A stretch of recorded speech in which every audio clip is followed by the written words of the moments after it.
오늘 말씀은 사도행전 13장 13절에서 31절까지의 말씀입니다. 바울과 그 일행은 마가 요한이 떠난 후에 비시디아 안디옥에서 복음을 전했습니다. 그들은 안식일을 맞아 복음을 전하기 위해서 회당에 들어갔습니다. 바울은 복음을 전할 기회가 주어지자 그곳에서 설교했습니다. 이 설교는 사도행전에 기록된 세 개의 바울 설교 가운데 첫 번째 설교입니다.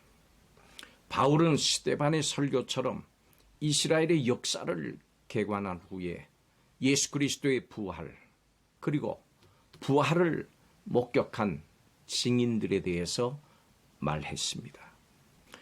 비시디아 안디옥에서는 어떤 일이 있었고 바울이 전한 말씀의 핵심은 무엇일까요? 오늘 말씀을 통해서 함께 살펴보겠습니다. 첫째로 마가 요한이 되돌아갔습니다. 마가 요한은 바나바의 생질이었습니다. 예정에 없던 요한의 동행은 바나바의 추천 때문이었을 겁니다. 본래 바나바는 너그러운 사람으로 일꾼을 키우는데 관심이 많았습니다. 이 바나바는 사울에게도 그렇게 했습니다. 이런 성품 때문에 바나바는 생질인 요한도 훌륭한 복음의 일꾼이 되기를 바랐을 겁니다. 그러나 어떤 이유에서인지 마가 요한은 밤빌리아 버가에서 하차해서 예루살렘으로 되돌아갔습니다.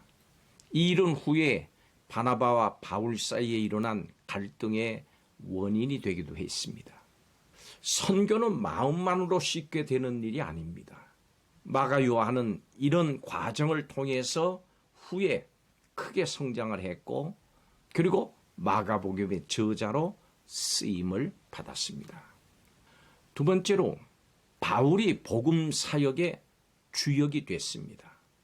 바나바와 바울이 전도 여행을 떠날 그때만 해도 바나바가 주도적이었습니다. 그래서 그들의 이름을 언급할 때면 바나바와 사울이라고 했습니다. 바나바의 이름이 먼저 나왔습니다. 그러나 사울의 이름이 바울로 바뀌고 이제는 바울이 일행의 대표가 됐습니다. 그래서 13절 말씀에 보면은 바울과 및 동행하는 사람들이다 이렇게 나옵니다.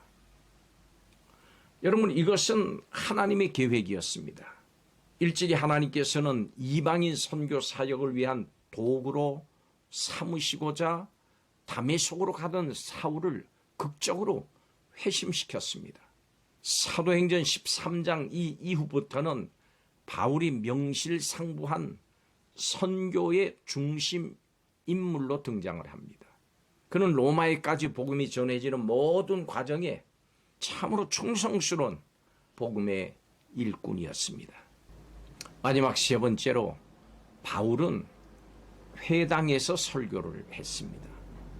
바울은 안식일에 비시디아 안디옥의 유대인 회당에 들어가서 설교했던 겁니다. 당시 유대인들은 여러 곳에 널리 퍼져 살고 있었습니다. 이들을 디아스포라라고 이야기합니다. 유대인들은 가는 곳마다 이렇게 흩어져 살면서 회당을 세웠고 바울은 그 회당을 선교의 중심지로 유용하게 활용을 했습니다. 바울은 이스라엘의 역사를 훑어가면서 말씀을 전했습니다. 조상들이 선택을 받은 일, 애굽에서의 삶, 출애굽, 사사시대, 그리고 다윗에 이르는 왕정시대까지 언급한 후에 다윗의 후손으로 탄생하신 예수님을 선포했습니다.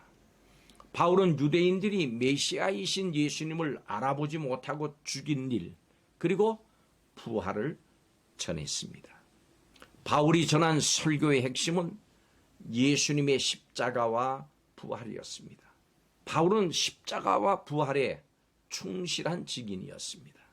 우리도 예수님의 십자가와 부활의 증인이 되어야 합니다.